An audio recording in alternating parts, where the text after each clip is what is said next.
So when I was a student, an English major, of course, we read almost no Black authors at all. We're still not in a state where society appreciates Black thinkers. So many Black people, African Nova Scotians, told me they'd never had Black teachers. La communauté littéraire québécoise qui est vraiment pas conçue en fait pour accueillir des gens qui me ressemblent en fait. You are not white in this country. You're just not automatically seen as of this country. People just don't have the language. People see it as a taboo or a fearful of the conversations. I've always believed that poetry is the highest genre.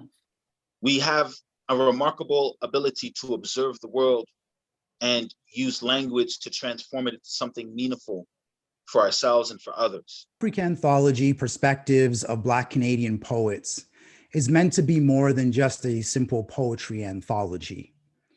Each of the contributors has been asked to share a piece of themselves and their journeys living in Black skin in Canada as citizens and as artists. It's a Black initiative, and it's full of Black energy and Black thoroughness and all those sorts of things. What I can do in collaboration with people like you and the other contributors is to lend my voice in the context of a project that's been shaped by someone who mirrors my reflection.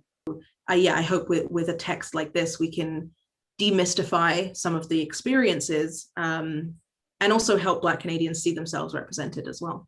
From the prairies, from the West Coast, from Ontario, from the Maritimes, and all of these expressions of Blackness are unique and particular to them. The level of diversity across gender and gender identity, socioeconomic condition, academic and professional and vocational backgrounds, all of that is just going to lead to a beautiful collection of thoughts, words, and perspectives. Et puis je pense que politiquement, en ce moment, c'est le bon moment pour faire résonner ces voix-là dans leurs différences, dans leur ressemblance, en fait.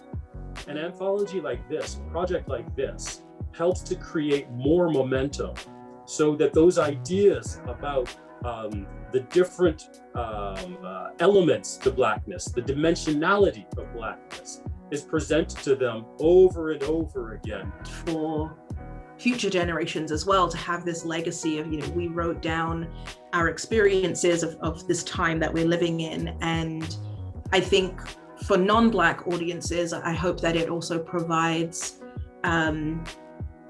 tangible ideas of how they can continue in solidarity with our community. People who are sincere about wanting to really evaluate the history of this country and their place in it, and how in their ignorance they have been complicit in this ongoing lie about Canada. I would think and hope that, some of these people, a major portion of them, would rush out and buy this book and scream from the mountaintops about it. And Africanthology is just one way that I can, as the editor, and that the contributors can, as the writers of their stories, their perspectives, and their artistry, leave that indelible mark on the history of this country, leave their indelible mark on the Canadian literature, the body, the canon that we are creating, and make sure in no uncertain terms that the roar that comes from the creative energy in the Black communities of Canada can never ever be denied, silenced, or ignored.